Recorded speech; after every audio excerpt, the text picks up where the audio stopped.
अगर तेल समाप्त हो, दीपक में तेल खत्म हो जाए तो बुझ जाएगा।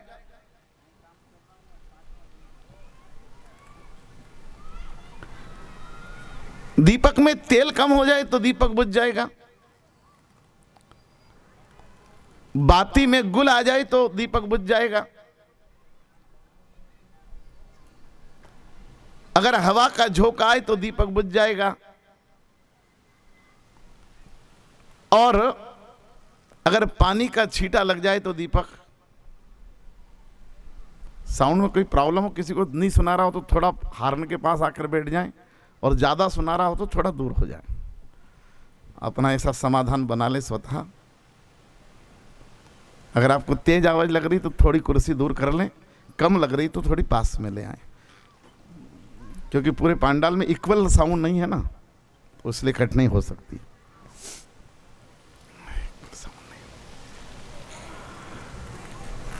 अवधपुरी रघुकुल मणि राहु बोले दीपक 4 कारणों से बुझ जाता है, लेकिन मणि ऐसी होती है कि मणि का प्रकाश कभी समाप्त नहीं होता। मणि में न तेल डालना पड़ता है, न बाती डालनी पड़ती है। मणि के प्रकाश को न हवा बुझा सकती है, न पानी बुझा सकता है। इसलिए महाराज दशरथ ने ऐसा जीवन जिया कि रघुकुल का यश और कीर्ति सदा सदा के लिए अमर कर दी, और रावण ने जीवन ऐसा जिया कि कुल की कीर्ति को समाप्त कर दिया, कलंक लगा दिया। 1 लाख पूत 1.25 लाख नाती तांगर दिया ना। इसलिए कुल की कीर्ति को जो नष्ट कर दे वो दशानन हुआ करते हैं, और जो कुल की कीर्ति को उज्जवल कर दे वे दशरथ हुआ करते हैं। इसलिए कुछ जीवन ऐसा जिया जाए कि अपने कुल और अपने परिवार का नाम उज्जवल कर दिया जाए, अमर कर दिया जाए, और जिनके कारण कुल की कीर्ति शाश्वत हो जाए साहब, वे दशरथ हुआ करते हैं। और अन्यथा रावण के पास कोई परिवार की कमी थी क्या? 1 लाख पुत 1.25 लाख नाती, लेकिन फिर भी रावण का वंशज। मैं अनेक ब्राह्मण सम्मेलनों में गया, ब्रह्म सम्मेलनों में गया, मैंने पूछा ब्राह्मण देवताओं को प्रणाम करके कि यहाँ वशिष्ठ गोत्र के बेटे हैं, भार्गव गोत्र के बेटे हैं, गौतम गोत्र के बेटे हैं, व्यास गोत्र के बेटे हैं, आप में से कोई रावण वाला है क्या? आज तक किसी ने हाथ खड़ा नहीं किया। इसलिए रघुवंश का कहलाना गौरव का विषय है, लेकिन रावण के वंश का। इसलिए रघुकुल का कुलमणि महाराज दशरथ को कहा, इसलिए गोस्वामी जी कहते हैं रघुकुल मणि। और यही जिम्मेदारी है, पीढ़ी को ऐसी तैयार करें कि वो कुल की कीर्ति बने, वो कुल का कलंक ना बने। जब गोस्वामी जी मानस लिख रहे थे तो उनके एक परम मित्र हुए टोडरमल जी, वो एक दिन आए, और टोडरमल जी परम मित्र थे गोस्वामी जी के, तो बड़ी अनौपचारिक चर्चा होती थी। पूछा तुलसीदास जी बाबा को कि आज क्या लिख रहे हो? बोले आज मैं भगवती पार्वती की वंदना लिख रहा हूं। बोले जानते हो पार्वती जी कौन है? गोस्वामी जी ने कहा आप ही बता दो। बोले वो आद्य शक्ति है, वो उद्भव स्थित संहार कारिणी है, वो परम्बा है, परालाया है, परामाया है, इसलिए उनके बारे में लिखो तो सावधानी से लिखना। गोस्वामी जी ने कहा अबे आप बहुत देर से आए, भोजन करने के बाद आते हो तुम, मैं तो सुबह से रामायण लिख लेता हूं, बताओ क्या लिखा? बोले मैंने पार्वती जी की वंदना में लिखा जय जय गिरिवर राज किशोरी, जय महेश मुख चंद्र चकोरी। टोडरमल जी ने माथे से हाथ लगा लिया, ये तो सब गड़बड़ कर दिया तुमने। बोले क्या करा? बोले जो आद्य शक्ति है, उद्भव स्थित संहार कारिणी है, जो जगत माता है, उसको आपने हिमाचल की बेटी लिख दिया। जय जय गिरिवर राज किशोरी, गिरिवर महाराज हिमाचल की बेटी लिख दिया। गोस्वामी जी का लिख दिया तो लिख दिया, माँ है तो बोले बोले नहीं नहीं, उनको केवल लीला में माँ है, वैसे तो जगदम्बा है ना वो। गोस्वामी जी ने कहा जो भगवती की प्रेरणा हुई वो मैंने लिख दिया, चलो कोई बात नहीं। दूसरे दिन आए, बोले आज क्या लिखा? बोले आज मैंने सीता जी की वंदना लिखी। क्या लिखा? जानकी जी के बारे में जानते हो? बोले कौन? बोले अगर राम ब्रह्म है तो जानकी माया है, अगर राम शक्तिमान है तो जानकी जी शक्ति है, इसलिए जानकी जी के बारे में लिखो तो सावधानी से लिखना। बोले मैं लिख चुका, आप देर से तो आते हो, बताओ क्या लिखा? बोले मैंने लिखा जनक सुता जगत जननी जानकी। बोले फिर गड़बड़ कर दी तुमने, उन्हें आद्य शक्ति को जनक की बेटी लिख दिया। गोस्वामी जी ने कहा कि कोई माँ तो तब बनती है जब पहले किसी की बेटी बने, बिना बेटी बने माँ कैसे बन सकती है? इसलिए मैं तो लिखूंगा ऐसा। टोडरमल जी ने कहा आपसे कौन? तीसरे दिन आए, बोले आज क्या लिख रहे हो? बोले आज मंदोदरी का परिचय लिख रहा हूं। बोले नहीं नहीं, रामायण में मंदोदरी के बारे में कुछ भी नहीं लिखना अपने को। बोले क्यों नहीं लिखना? बोले उसका आदमी बहुत खतरनाक है, और जिसका मिस्टर खतरनाक हो उसके बारे में। कितना खतरनाक? बोले चलता है तो धरती कांप जाती है, अट्टहास करता है तो गर्भ गिर जाते हैं, चंद्रहास निकाल ले तो देवता कंदराओं में छिप जाते हैं, तो क्यों पंगा लेते हो? नहीं लिखना। गोस्वामी जी ने कहा मैं तो लिख चुका। बोले नहीं, लिखना है तो केवल इतना लिख दो कि वो रावण की मिसेस है, बस, इससे ज्यादा रामायण में नहीं लिखना। बोले नहीं मैं लिख चुका। बोले क्या लिखा? बोले मैंने लिखा मई तनिया मंदोदरी नामा परम सुंदरी नारी ललामा। वो मई की बेटी है, उसमें रावण का तो नाम ही नहीं आया, पूरी चौपाई में रावण का नाम ही नहीं लिखा गोस्वामी जी ने मंदोदरी के साथ। वो मई की बेटी है, परम सुंदरी नारियों में लला में लिख दिया। टोडरमल जी ने कहा अब आपकी आप निपटना, कर गड़बड़ हो जाए तो हम कुछ नहीं जानते। बोले देखेंगे जो होगा। और रामायण पूरी हो गई। एक दिन गोस्वामी जी पाठ कर रहे थे रामायण का और टोडरमल जी सुन रहे थे। उसी समय तूफान आया, बवंडर मचा, पेड़ गिरे, चिंगारियां उठी, अट्टहास हुआ, और सामने एक स्त्री आकर खड़ी हो गई। बस समझने का आप कौन है? बोले ये तूफान के साथ आई, मुझे जानते नहीं वो कौन है। गोस्वामी जी का मैं नहीं पहचान पाया। बोले मेरी कटी नाक और कटे कान देखकर भी ध्यान नहीं आया। बोले हाँ आ गए आप सूर्पनखा है ना? बोले हाँ। बोले हम सूर्पनखाएं ऐसी तूफान मचाती हुई आती हैं, किसी सालीन घर की बहू नहीं है जो कायदे से आएंगी। ये सूर्पनखाएं जब भी आती है तो इस बाजार में आए तो अगले बाजार को खबर हो जाती है कि आई है। ऐसे आई क्यों? बोले आपसे झगड़ा करने आई हूं। गोस्वामी जी ने कहा क्या झगड़ा करने आई है? बोले आपने जानकी जी का परिचय लिखा? बोले हाँ। उसमें उनके पिताजी का नाम लिखा? बोले हाँ लिखा। आपने पार्वती जी का परिचय लिखा? बोले हाँ। उसमें उनके पिताजी का नाम लिखा? बोले लिखा। बोले इन दोनों से मुझे कोई लेना देना नहीं। बोले फिर? बोले आपने मेरी भाभी का परिचय लिखा मंदोदरी का? बोले हाँ। उनके पिताजी का नाम लिखा उनके साथ? बोले हाँ। तो फिर मेरे साथ मेरे पिताजी का परिचय क्यों नहीं लिखा आपने? जब मेरा परिचय रामायण में लिखा आपने तो मेरे पिताजी का नाम क्यों नहीं लिखा?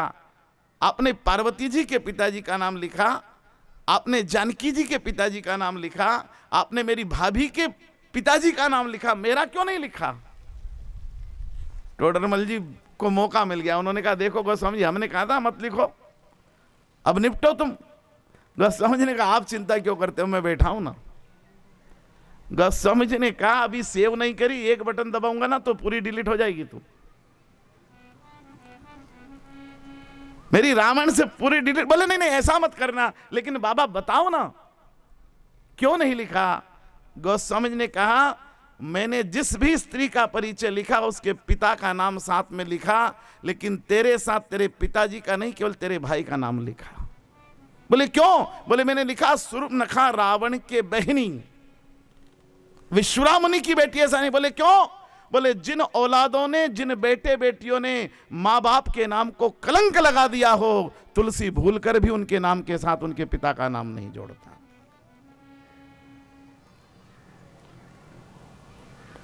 जिन्हों कुल की कीर्ति को कलंक लगा दिया हो, तुलसी ऐसी संतानों के साथ पिता का नाम नहीं लिखते। इसलिए रावण के साथ विश्वनाथ मुनि का नाम नहीं लिखा गोस्वामी जी ने, शूर्पणखा के साथ। इसलिए महाराज दशरथ वो हैं जो कुल की कीर्ति को आगे बढ़ा देते हैं। और मेरी प्रार्थना केवल इतना है कि आने वाली पीढ़ी को अपने कुल का परिचय जरूर देना, अपने गोत्र का परिचय जरूर देना। आप गांधी धाम में हो,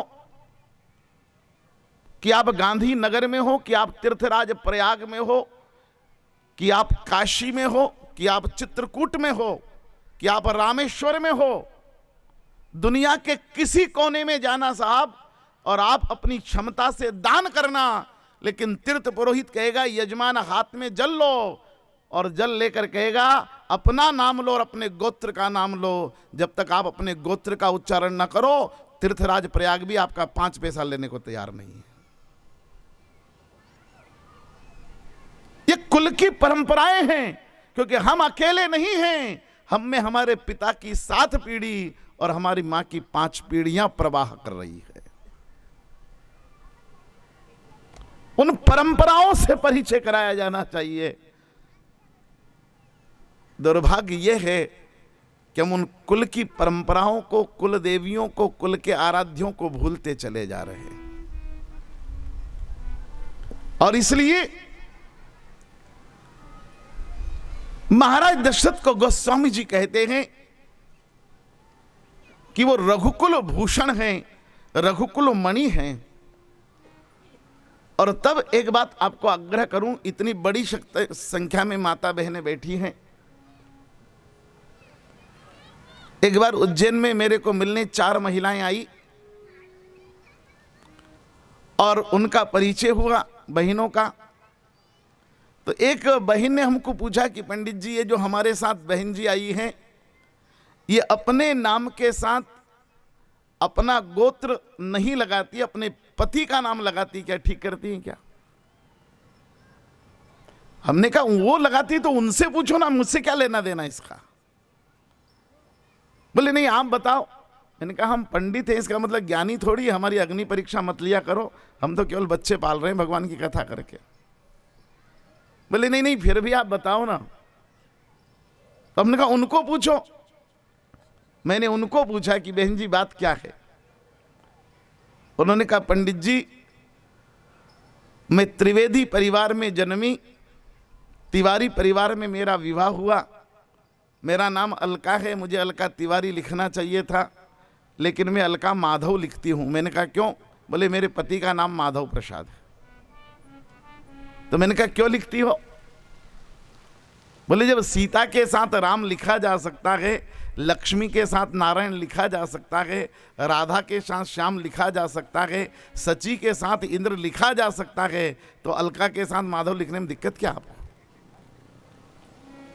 तर्क तो बहुत गजब का था उनका।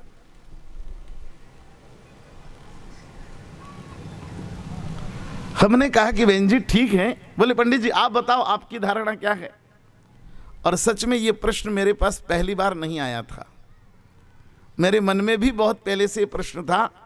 जब टीवी पर एक समाचार वाचिका को मैं देखा करता था, जब टीवी ब्लैक एंड व्हाइट हुआ करती थी, तब एक समाचार वाचिका हुआ करती थी और उनका नाम था शोभना जगदीश। तो मेरे मन में तो था कि ये नाम ऐसा लिखा है, तो ये कहां तक ठीक है। फिर आकाशवाणी पर मैंने एक नाम सुना था सतीश रंजीत, तब भी मेरे मन में ये नाम था, प्रश्न था, और आज तो वो प्रश्न बिल्कुल साकार होकर खड़ा हो गया। तब सुना साहब, मैंने उनको कहा कि बहनों मैं उत्तर तो नहीं दे पाऊंगा आपके प्रश्न का कि ठीक करती कि नहीं, लेकिन एक दृष्टांत में देता हूं आपको, और दृष्टांत सावधानी से सुनना अगर वो आपके मन में कहीं प्रश्न उठा हो तो। मैंने महाभारत का एक प्रसंग उनको कहा कि एक दिन विदुर पहुंचे गांधारी के पास और गांधारी को कहा कि भाभी जी एक सवाल है। बोले देवर्षि पूछो। महात्मा विदुर ने कहा कि मैं ये पूछना चाहता हूं कि दुर्योधन आपको क्या कहता है? बोले दुर्योधन मुझे मां कहता है। बोले धर्मराज युधिष्ठिर आपको क्या कहता? बोले मां कहता है। आप युधिष्ठिर को क्या कहती? बोले बेटा कहती हूं। और दुर्योधन को बोले उसे भी बेटा कहती हूं। तो बोले जब दोनों आपको मां कहते हैं और दोनों को आप बेटा कहती हो, तो फिर बड़े बेटे धर्मराज को राजा बनाने में दिक्कत क्या है? तब गांधारी का उत्तर सुनना और निर्णय करना, न्याय करना। गांधारी ने कहा महात्मा विदुर, दोनों मेरे बेटे हैं और दोनों मुझे मां कहते हैं, लेकिन अंतर केवल इतना है कि युधिष्ठिर मेरे कुल का बेटा है और दुर्योधन मेरी कोख का बेटा है, और मैंने दुर्योधन को कोख में रखा है और एक मां अपने कोख के बेटे को राजा बनाना चाहती, इसमें दिक्कत क्या है?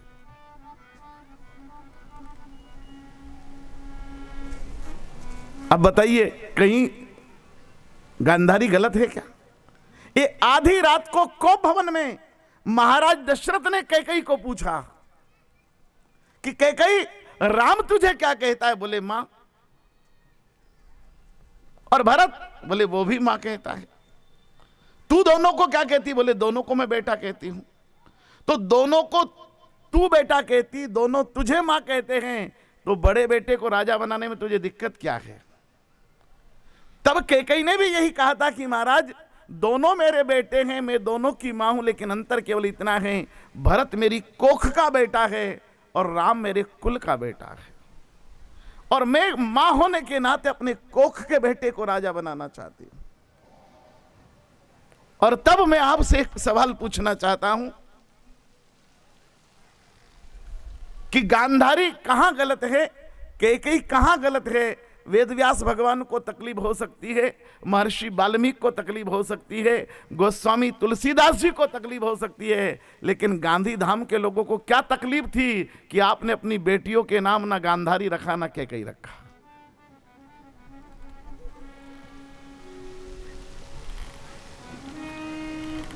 तब सुनिएगा साहब, भारतीय चिंतन को सुनिएगा, जननी से मां होने के प्रवाह को सुनिएगा।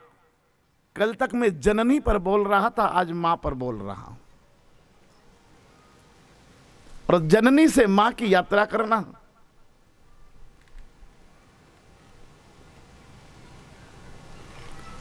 मैंने उनको कहा कि गांधारी और कैकेयी दोनों अपने कोख के बेटों के लिए संघर्ष कर रही है राजा बनाने के लिए, लेकिन कभी आपने मुर्गी को अंडे सेते देखा है? मुर्गी अपने अंडे पर बैठती है और अपने शरीर की उष्मा से उसमें से चूजे प्रकट करती है। इतना नहीं तो एक बकरी कटीली झाड़ी खाती है और कटीली झाड़ी खाकर उससे जो दूध बनता है उससे अपने बच्चे का पोषण करती है। इतना नहीं तो एक चिड़िया एक एक दाना चुग कर लाती है, मुंह में रखती है, उसे गलाती है और फिर अपने बच्चे के मुंह में देती है, फिर जाती, फिर एक दाना लाती, फिर मुंह में गलाती है और फिर बच्चे के मुंह में रखती है। और यह क्रम उसका तब तक चलता है जब तक कि उसका बच्चा चूगना ना सीख जाए। इतना नहीं तो एक बंदरिया अपने बच्चे को पेट से चिपकाती है और एक पेड़ से दूसरे पेड़ पर छलांग लगाती है और बच्चे को पेट से तब तक चिपका कर रखती है जब तक कि उसका बच्चा छलांग लगाना ना सीख जाए। इतना नहीं तो एक बिल्ली अपने बच्चे को मुंह में दबाती है और 7 घरों में घुमाकर बड़ा करती है। लेकिन अब प्रश्न का उत्तर देना, एक ही उत्तर सब तय कर देगा। गांधारी और कैकेयी की पोल खोल के रख देगा ये उदाहरण। एक मुर्गी अपने अंडे को सहती है, एक बकरी अपने बच्चे को दूध पिलाती है, एक चिड़िया एक एक दाना लाकर अपने बच्चे को चुगाती है, एक बिल्ली अपने बच्चे को पेट से चिपकाकर छलांग लगाती है, एक बंदरिया अपने बच्चे को पेट से चिपकाती है, एक बिल्ली 7 घर में घुमाकर बच्चे को बड़ा कर। लेकिन किसी दूसरी बिल्ली के बच्चे की मां मर जाए तो किसी और बिल्ली को कहकर देखना कि इसको 7 घर में घुमा देगी क्या? किसी बंदरिया को कहना कि इस बंदरिया के बच्चे की मां मर गई, तू इसे पेट से चिपका ले, वो चिपका पाएगी क्या? किस चिड़िया के चूजों की मां मर जाए तो किसी दूसरी चिड़िया को कहकर देखना कि इनके मुंह में दाना ला दे, ला देगी क्या? इसलिए अपने कोख के बच्चे का लालन पालन तक जो सीमित रहे वो पशु और पक्षी होते हैं, लेकिन पूरे कुल और परिवार का ध्यान रख सके वो ही केवल मनुष्य हो सकते हैं। गांधारी और कैकेयी इसलिए निंदनीय है कि ये केवल कोख तक सीमित रही, इन्होंने कुल की परंपराओं को नष्ट कर दिया। काश गांधारी 2 थप्पड़ मार देती दुर्योधन के गाल पर तो महाभारत का युद्ध नहीं होता।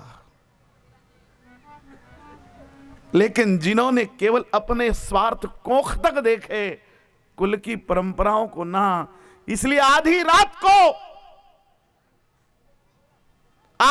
को दशरथ को पूछती है कैकेयी, महाराज निर्णय करो। तब दशरथ अंतिम सांसें गिनते हुए कहते हैं कि कैकेयी निर्णय तो हो चुका। बोले क्या? बोले रघुकुल रीत सदा चली आई, प्राण जाए बरु वचन। मैं जिन दिन जन्मा था और मेरा संस्कार हुआ था, तब मैंने अपने मां बाप को वचन दिया था कि दशरथ के प्राण जाए तो चले जाए, लेकिन कुल की परंपरा। इसलिए महाराज दशरथ के प्राण कुल की परंपराओं को निभाने में गए। इसलिए मैं कल तक कोख की महिमा जरूर कह रहा था आप सबको,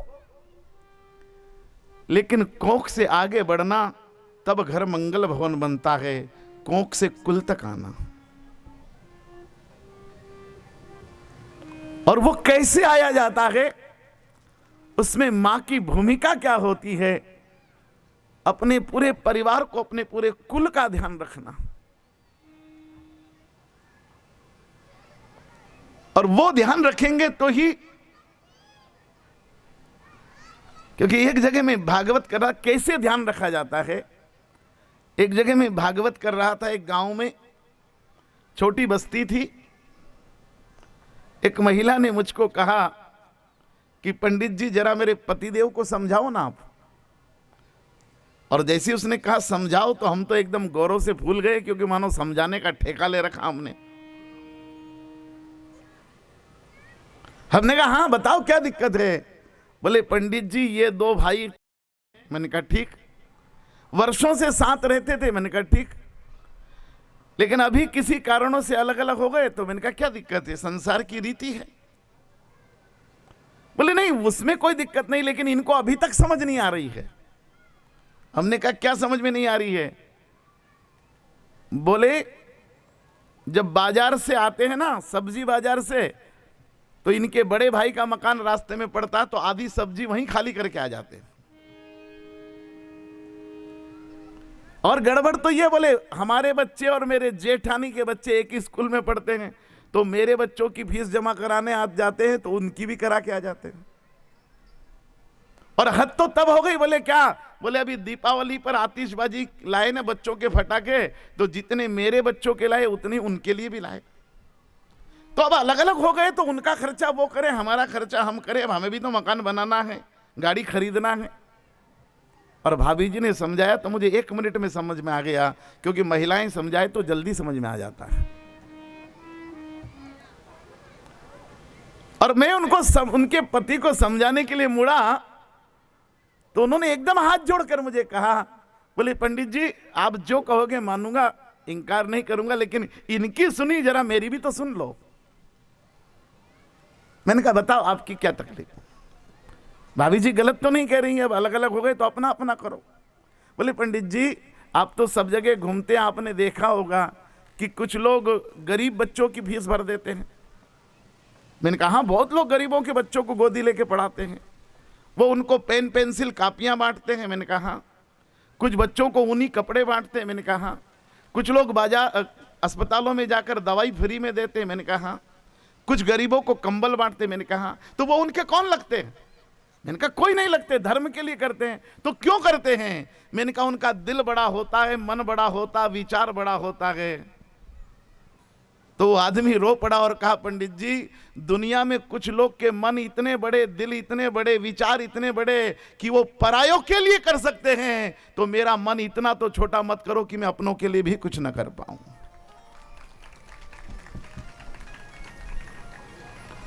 मैं इतना गया बीता हो गया कि अपने भाई भतीजे के लिए भी कुछ न कर पाऊं। दुनिया गैरों के लिए कर देती है और ये पागल मुझे अपनों के लिए नहीं करने देती।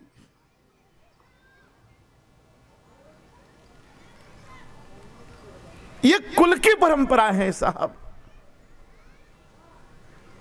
इसलिए भारतीय अर्थशास्त्र एक बात कहता है, हिंदू इकोनॉमिक्स में प्रोफेसर उदय जैन एक बहुत सुंदर बात कहते हैं। हिंदू इकोनॉमिक्स में प्रोफेसर उदय जैन कहते हैं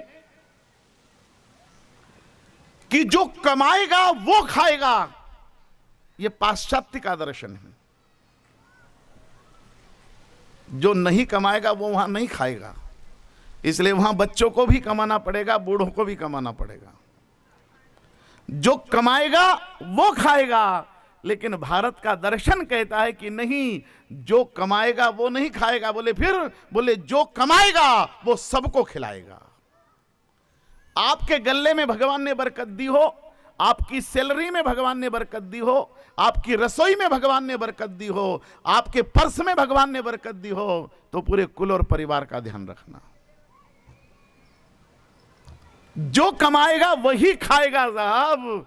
तो फिर मुझे गांधीधाम में होटल में खाना पड़ता, ये रात को हाजमुला नहीं खाना पड़ती मुझको। जो कमाएगा वो खाएगा, तो कुत्ते को कौन रोटी डालेगा, साधु को कौन भिक्षा देगा, गाय को कौन निवाला देगा साहब। इसलिए ये भारतीय दर्शन नहीं है साहब। भारतीय दर्शन है जो कमाएगा वो नहीं खाएगा। बोले फिर? बोले भगवान ने जिसको कमाने लायक बनाया है वो सबको खिलाएगा। ये विचार, ये दृष्टि जब बड़ी होती है तब घर मंगल भवन बना करते हैं। तब व्यक्ति हमारी इकाई नहीं है, पूरा कुल और परिवार हमारी इकाई है। इसलिए मैंने उनको, बहन जी को कहा कि बहन जी, आपके पति आपके लिए महत्वपूर्ण है, मैं मना नहीं करता, लेकिन आपके पति से भी ज्यादा मूल्यवान आपका कुल है, जिसकी कुलवधू आप हैं। उस देवी ने साड़ी का पल्लू माथे पर लिया और प्रणाम करके कहा कि पंडित जी, अलका तिवारी आपको प्रणाम करती है। मैंने कहा अखंड सौभाग्यवती भाव। जीवन में ये दृष्टि विकसित हो, इसलिए गोस्वामी जी महाराज दशरथ को कहते हैं, अवधपुरी रघुकुल मणि रावु, वेद विदित ही दशरथ नावु, धर्म धुरंधर गुण निधि ज्ञानी, रधे भक्तिमती। आइए दशरथ जी की वंदना इन पंक्तियों में कर लें।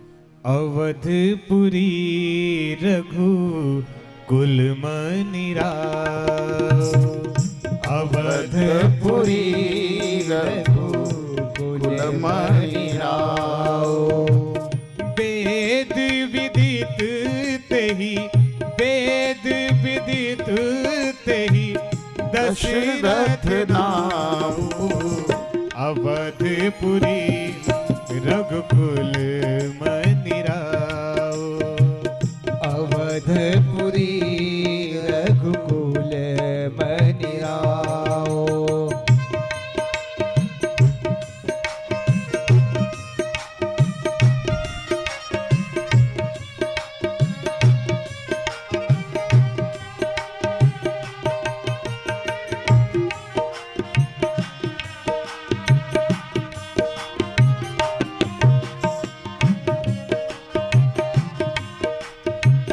धर्म धुरंधर गुण निधि ज्ञानी, हृदय भगति मति सारंग पानी। धर्म धुरंधर गुण निधि ज्ञानी, हृदय भगति मति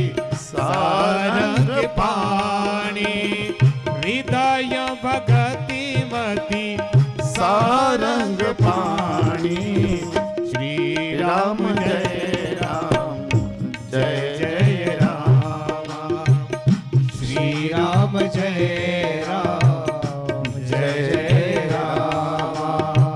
श्री राम जय राम। श्री राम जय राम जय जय राम। श्री राम जय राम जय जय राम।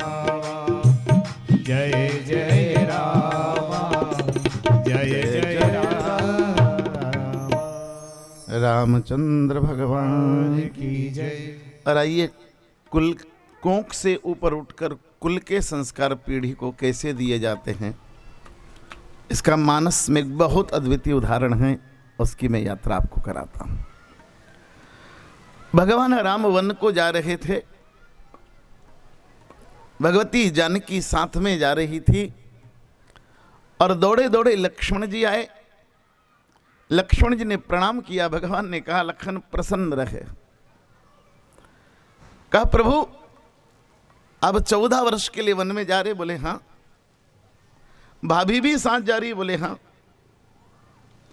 तो मेरे लिए क्या आज्ञा है? भगवान ने कहा, लक्ष्मण बोल, क्या बोलना चाहता है? बोले, आपका लक्ष्मण हमेशा बोला है, आज नहीं बोलूंगा। भगवान परशुराम के सामने बोलना पड़ा तो लखन चुप नहीं रहा। महाराज जनक के सामने बोलना पड़ा तो मैं न रुका। इसलिए शास्त्रवेत्ता के सामने बोला, शस्त्रवेत्ता के सामने बोला, लेकिन आज नहीं बोलूंगा, आज आप बोलो। भगवान ने कहा, लखन क्या बोलूं? बोले, एक ही तो बात बोलना है आपको कि अब 14 वर्ष जा रहे हैं तो मुझे साथ ले जाएंगे कि नहीं? भगवान ने कहा, लक्ष्मण कदाचित वशिष्ठ जी गुरुदेव संभाल ले, समय पर महाराज जनक आ जाए तो मेरे बगैर पिताजी जीवित रह सकते हैं, लेकिन यह तो कदापि संभव नहीं कि लक्ष्मण के बगैर राम 14 दिन भी जीवित रह सकता है। लक्ष्मण जी ने कहा, तो मैं तय मान लूं, आप मुझे साथ ले चल रहे हैं? बोले, नहीं नहीं नहीं, मैं तुझे साथ नहीं ले चल सकता। बोले, क्यों? बोले, तू अगर मेरे साथ चले तो मेरे 10 फायदे हैं।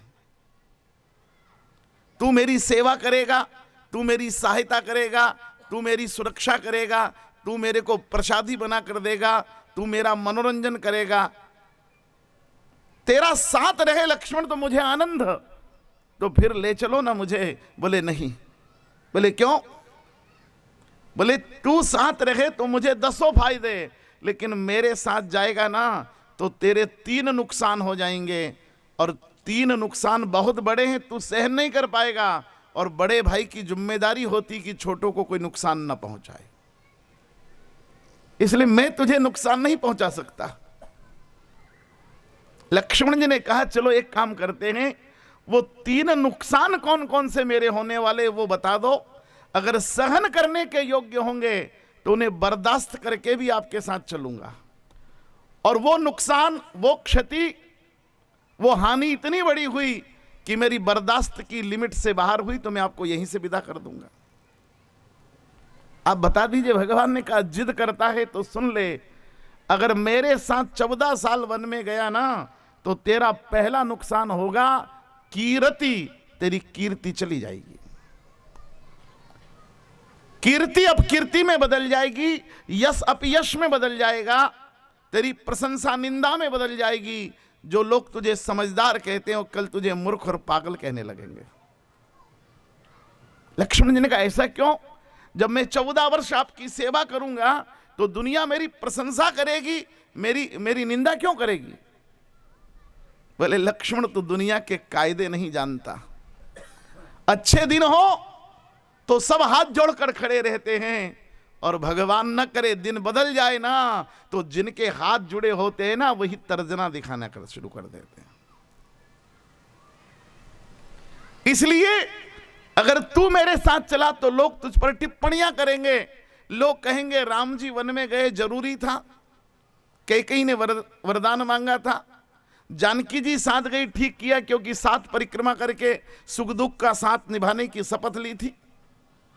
लेकिन लक्ष्मण तो देखो कितना पागल, कितना ना समझ, कि ना मंथरा ने कहा, ना कैकेयी ने कहा, ना महाराज दशरथ ने कहा, तीनों ने नाम नहीं लिया लक्ष्मण का, तो फिर फालतू में क्यों चला गया? ये अयोध्या की इतनी सुख संपत्ति छोड़कर जंगल के कांटे भाटों में क्यों चला गया? लोग तुझे पागल कहेंगे, ना समझ कहेंगे। लक्ष्मण ने कहा एक सवाल पूछूं? का पूछो? का आपका मेरा जन्म साथ का? बोले हाँ।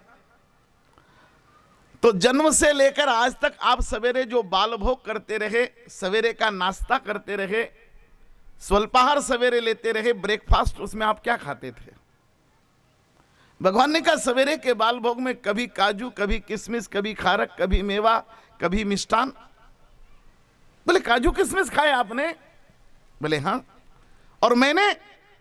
बोले चारों भाई साथ में ही तो नाश्ता करते थे, मैंने काजू किशमिश खाए तो तूने भी काजू किशमिश खाए। अरे हम राजकुमार हैं, हम मेवा मिष्ठान ना खाएंगे तो कौन खाएगा? बोले नहीं, एक सवाल उत्तर और दो। बोले क्या? बोले आज तक आप जिस पलंग पर सोते रहे हो, पलंग कैसी थी? बोले चांदी की पलंग थी और मखमल के बिस्तर थे। और बोले मैं जिस पलंग पर सोया? भगवान ने कहा चारों भाइयों को महाराज जनक ने एक ही जैसी तो दहेज दिया था, तेरी भी चांदी की पलंग और मखमल का। लक्ष्मण जी ने हाथ जोड़कर कहा तो फिर एक सवाल का उत्तर और दे दीजिए। बोले क्या?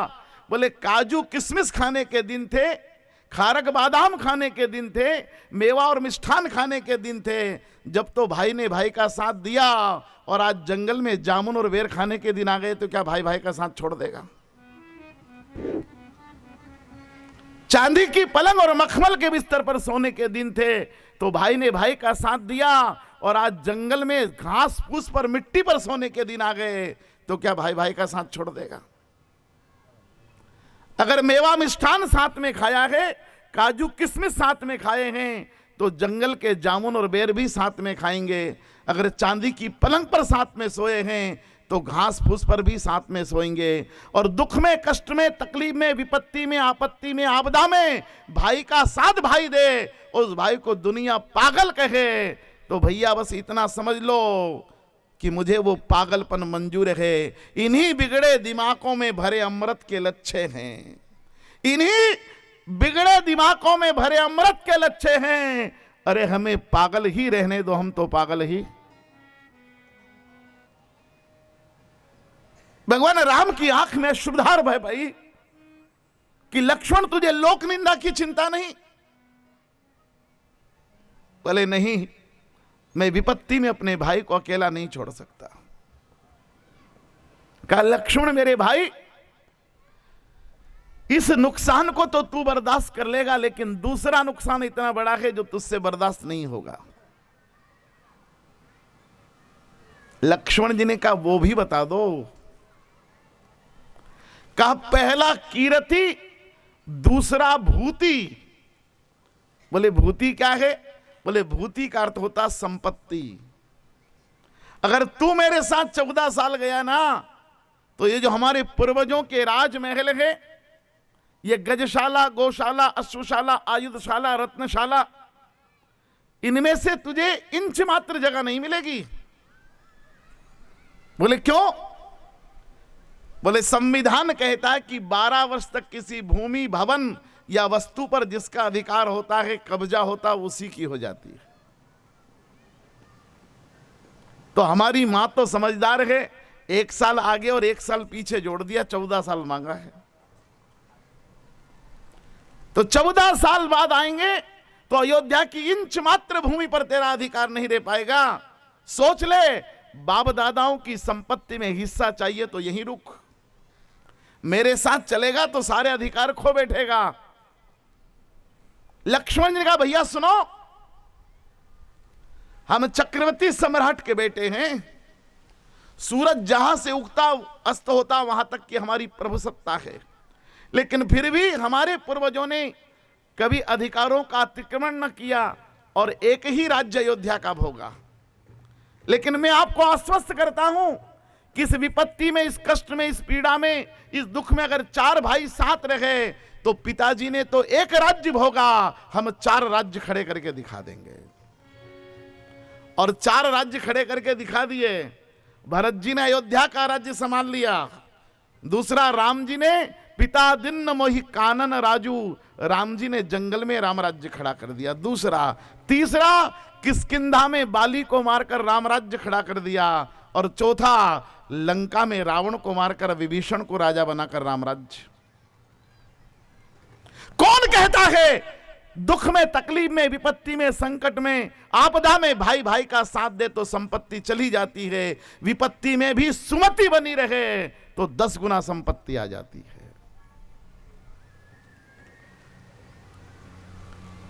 भगवान राम रो पड़े कि लक्ष्मण मेरे भाई, तूने मेरी दूसरी बात को भी नकार दिया। लेकिन तीसरा नुकसान तो इतना बड़ा है कि जिसे कभी कभी ऋषि मुनि यति और सती भी स्वीकार न कर पाते। क्या वो नुकसान तू बर्दाश्त कर पाएगा? लक्ष्मण जी ने कहा कि भैया बता तो दो, वो तीसरा नुकसान कौन सा है? तब गोस्वामी जी कहते तीसरा नुकसान कौन सा है? बोले कीरति भूति सुगति प्री जाही। हे लक्ष्मण, मेरे साथ 14 साल वन में चला तो तुझे सुगति न मिलेगी।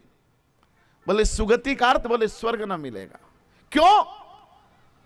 बोले जंगल में रहेंगे तो राक्षसों को मारना पड़ेगा, हिंसक पशुओं को मारना पड़ेगा, और इनको मारते मारते कोई अकारण जीव मारा गया तो हत्या लग जाएगी, और मिलता मिलता स्वर्ग बिगड़ जाएगा। इसलिए तेरे मन में अगर स्वर्ग की कामना हो तो मेरे साथ मत चल। अयोध्या में रहना, सरजू स्नान करना, दान करना, उपवास करना, तुझे स्वर्ग मिल जाएगा।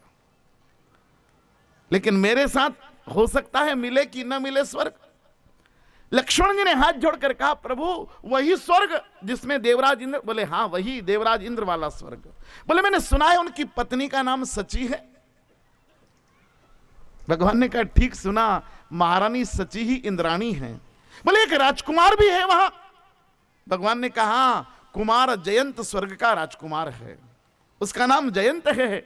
लक्ष्मण जी ने कहा अगर महाराज इंद्र वहां के राजा हैं, महारानी इंद्राणी वहां की महारानी है, और कुमार जयंत अगर स्वर्ग का राजकुमार है तो प्रभु एक बात सुन लीजिए। बोले क्या?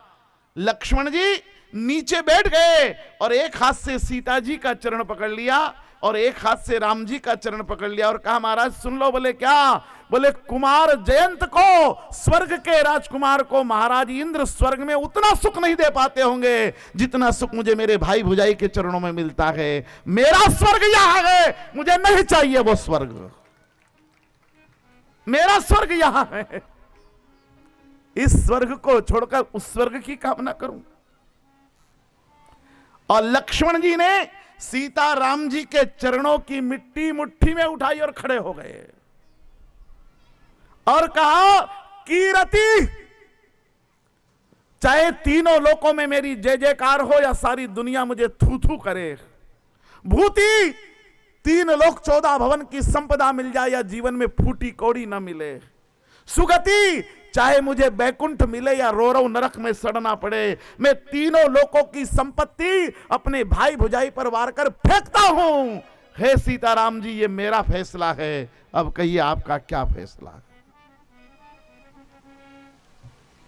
भगवान राम रो पड़े कि लक्ष्मण संसार में भगवान किसी को भाई दे तो तेरे जैसा भाई दे,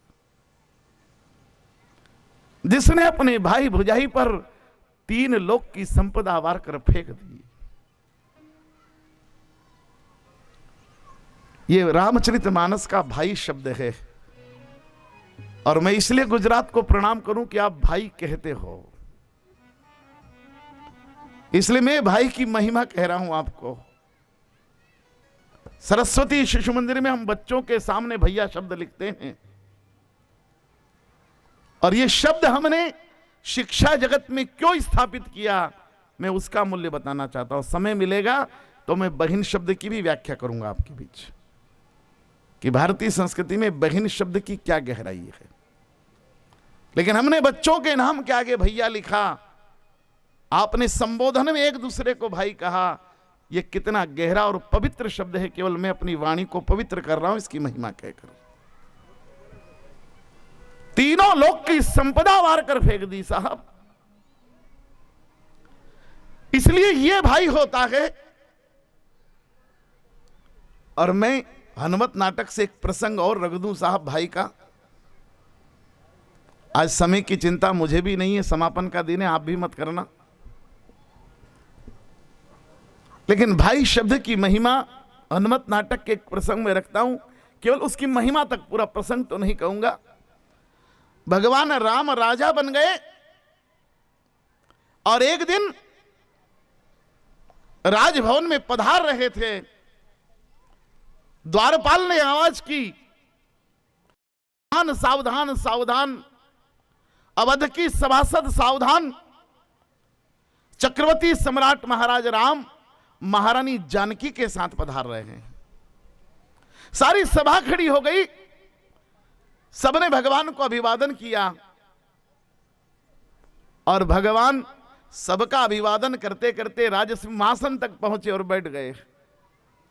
सबको आग्रह किया बैठिए, सब सभासद अपने आसन पर बैठे और महामंत्र सुमंत ने जय जीव जय शिव कहकर सभा की कार्रवाई शुरू की। तब तक लक्ष्मण खड़े हो गए। लक्ष्मण ने कहा, महामात्य क्षमा करें,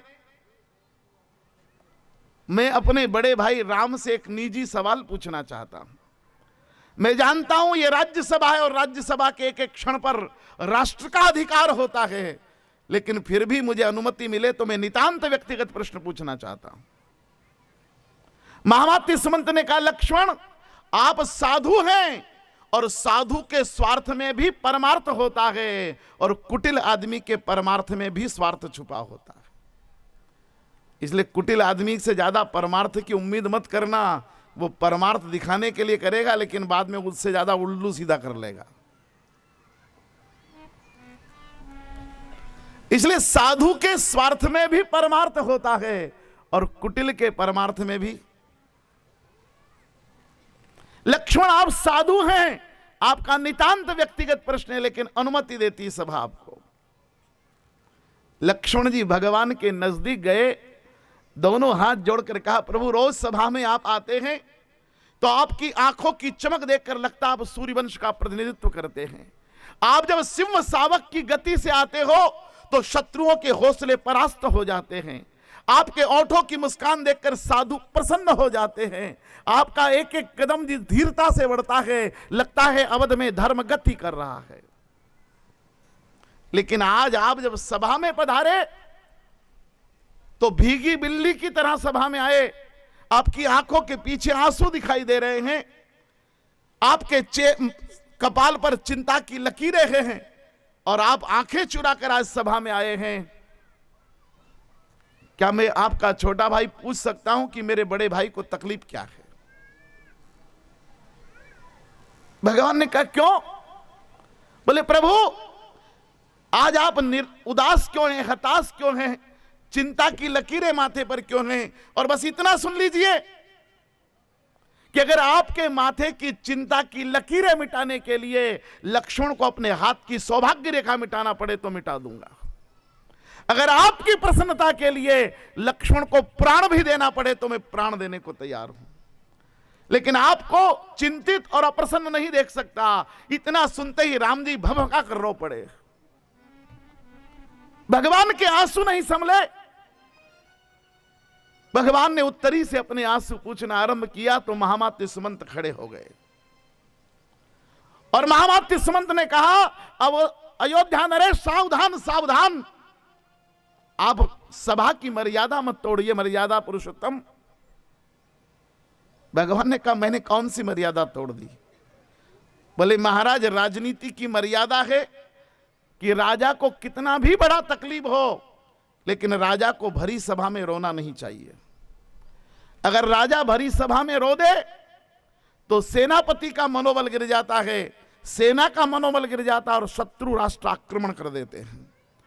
अगर राजा सभा में रो दे तो मंत्री परिषद का मनोबल गिर जाता है और देश में अराजकता फैल जाती है। इसलिए राजा को भरी सभा में रोने की अनुमति नहीं है। भगवान राम ने कहा मामात्य क्षमा करना, मैंने अवध की कोई मर्यादा नहीं तोड़ी है। तो बोले प्रभु आप रोए? बोले ये आंसू दुख के आंसू नहीं है, ये तकलीफ और कष्ट के आंसू नहीं है। बोले फिर? बोले जैसे ही मेरे लक्ष्मण ने कहा कि मैं आपकी चिंता की लकीरें मिटाने के लिए अपने हाथ की सौभाग्य रेखा मिटा सकता हूं, जैसे ही मेरे लक्ष्मण ने कहा कि आपकी प्रसन्नता के लिए मैं प्राण भी दे सकता हूं, तो मैं अपने आप को रो ना पाया और इन आंसुओं से तुम्हें ब्रह्मा का अभिनंदन कर रहा था कि हे जगत पिता ब्रह्मा, मैं तेरे पैर अपने आंसुओं से धोता हूं कि तूने मुझे लक्ष्मण जैसा भाई दिया जो भाई पर भाई प्राण न्यौछावर करने को तैयार है। इन आंसुओं से मैं अपने ब्रह्मा की पूजा कर रहा था कि हे ब्रह्मा, आप किसी को भाई दो तो मेरे भाई जैसे देना। राम का सौभाग्य है कि उसके पास भरत लक्ष्मण और शत्रुघ्न जैसे भाई हैं। मेरी प्रार्थना है साहब, भाई हिम्मत होता है, भाई ताकत होता है, भाई शक्ति होता है, भाई सामर्थ्य होता है, भाई भरोसा होता है, और मुझे कह लेने दो भाई भगवान होता है। मैं नहीं कहता, 4 संबंधों को भगवान के बराबर बताया गया। त्वमेव माता च पिता त्वमेव बंधुश्च सखा। इन 4 संबंधों में भारतीय संस्कृति ने ईश्वर का दर्शन किया। इसलिए भाई भगवान होता है साहब। लेकिन यह कथा में 10-15 साल और कह पाऊंगा, इसके बाद नहीं कह पाऊंगा। इसलिए नहीं कह पाऊंगा कि संसार में किसके पास भाई बचेगा, बच्चा हो या बच्ची, एक ही अच्छी। तो फिर भाई के पास भाई कहां होगा? मैं तो हर गांव में जाकर कहता हूं, दिरानी जिठानियों खूब लड़ लो, खूब लड़ लो, क्योंकि 20 साल बाद ना दिरानी के पास जिठानी, ना जिठानी के पास दिरानी होगी नहीं तो लड़ेगी क्या?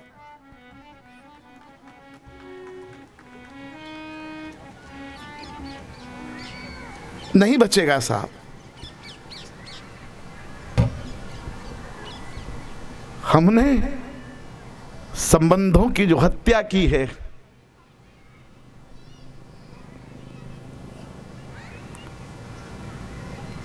रक्षाबंधन नहीं लिखना पड़ेगा पंचांग में, क्योंकि बहन होगी तो उसके पास भाई नहीं होगा, भाई होगा तो उसके पास।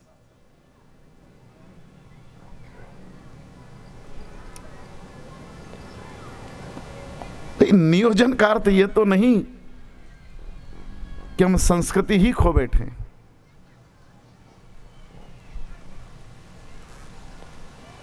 इसलिए संबंधों का सम्मान कीजिए साहब। और इसलिए भगवान राम ने कहा, लक्ष्मण तूने 3 लोक की संपत्ति मुझ पर वार कर फेंक दी। लक्ष्मण जी ने कहा कि तो आप निर्णय करो, मुझे 14 साल वन में ले चलोगे कि न ले चलोगे? राम जी ने कहा कि लक्ष्मण मेरे एक सवाल का उत्तर दे दे। बोले क्या? बोले अगर किसी न्यायालय में कोई प्रकरण चल रहा हो, कोर्ट में कोई केस हो, और जस्टिस को ऐसा लगे, जज को ऐसा लगे कि मैं ठीक निर्णय नहीं दे पाऊंगा, तो उसको क्या करना चाहिए? लक्ष्मण जी ने हाथ जोड़कर कहा, बहुत सरल काम है। बोले क्या? बोले किसी अदालत में, किसी मामले में जज को ऐसा लगे कि मैं ठीक निर्णय नहीं कर पाऊंगा, तो उसे अपर कोर्ट को ट्रांसफर कर देना चाहिए। भगवान ने कहा बस हो गया फैसला। बोले क्या? बोले तूने मुझ पर 3 लोक की संपत्ति वार कर फेंक दी, इसलिए मैं निर्णय नहीं कर पा रहा हूं कि तू मेरे साथ वन में चलेगा कि नहीं। बोले फिर? बोले जा मां से विदा मांग करा, मां भेज देगी तो मैं साथ ले जाऊंगा, नहीं तो। लक्ष्मण जी ने कहा मां के पास क्यों भेज रहे हो? बोले जो निर्णय परमात्मा नहीं कर पाता वो निर्णय मां पर छोड़ देता है। जीवन में ध्यान रखना साहब, मानस के 2 सिद्धांत हैं। जो निर्णय ईश्वर ना कर पाए वो निर्णय मां से करा लेना, और जिन कामों में लगे कि ईश्वर प्रतिकूल जा रहा है तो अपने सदगुरु के पास चले जाना। सदगुरु के पास चला जाओ तो प्रतिकूल ईश्वर भी अनुकूल हो जाता। लक्ष्मण बोल रहे थे परशुराम जी के खिलाफ और राम जी ने आग दिखाई तो चले गए गुरु विश्वामित्र के पास और वहां खुलकर बोले, फिर राम जी कुछ भी नहीं कर पाए। सदगुरु का आश्रय प्रतिकूलता को में अनुकूलता में बदल देता है। और इसलिए भगवान ने कहा लखन जा मां के पास जा, और लक्ष्मण मां के पास जा रहे हैं। आइए सुमित्रा जी के पास उनको ले चलें, उसके पहले थोड़ी देर स्वरों का साथ लेते। तेरे मन में राम, तन में राम, रोम रोम में राम रे। राम सुमिर ले ध्यान लगा ले, छोड़ जगत के काम रे। बोलो राम, बोलो राम, बोलो राम राम राम रे। बोलो राम, बोलो राम, बोलो राम राम राम।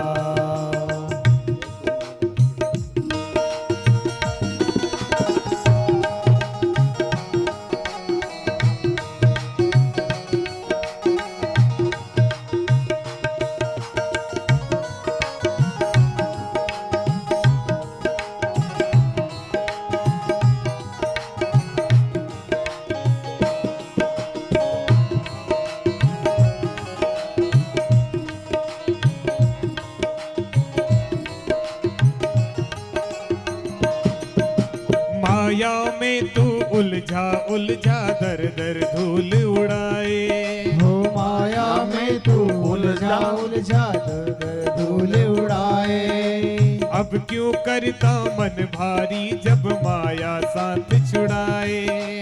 अब क्यों करता मन भारी जब माया साथ छुड़ाए।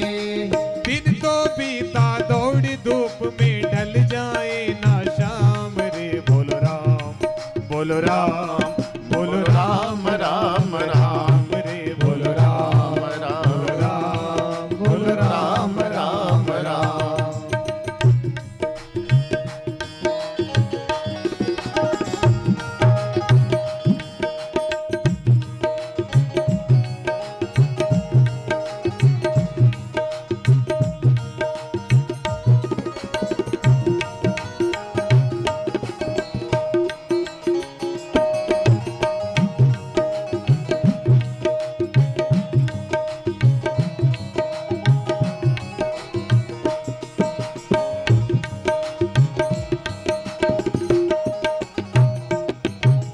तन के भीतर 5 लुटेरे डाल रहे हैं डेरा।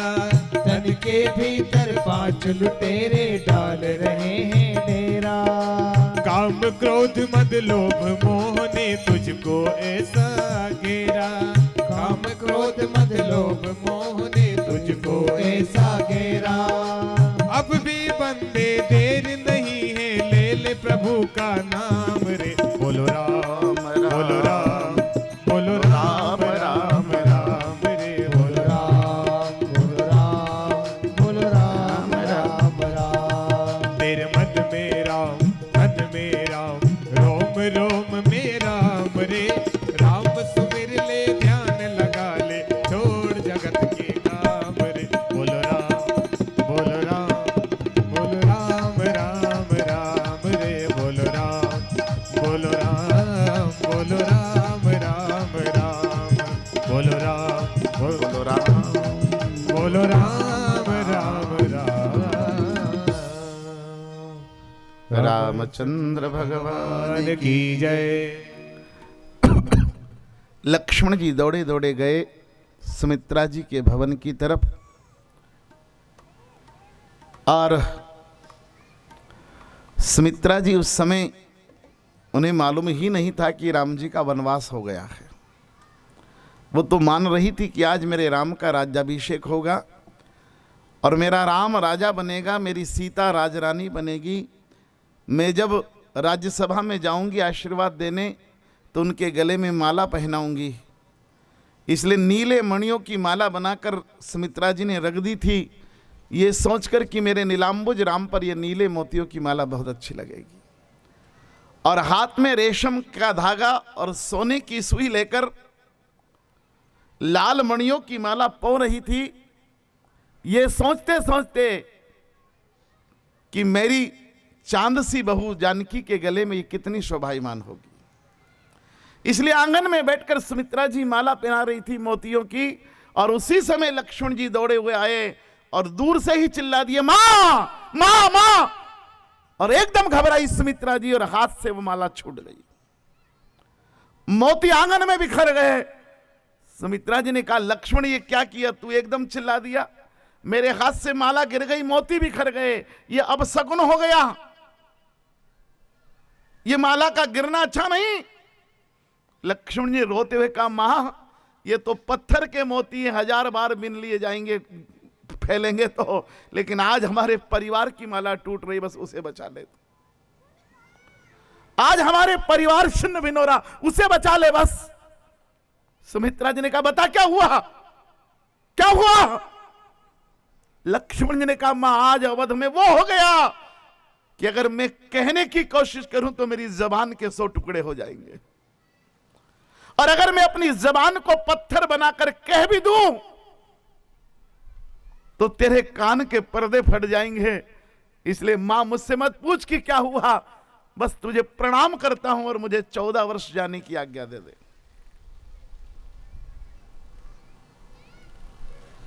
कहा, लक्ष्मण जा,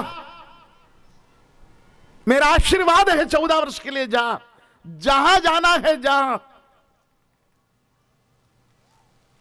मैं नहीं पूछूंगी कि तू कहां जा रहा है, लेकिन बेटा तेरे पास समय हो तो बता दे कि तू कहां जा रहा है, तुझे ठीक लगे तो बता दे बस।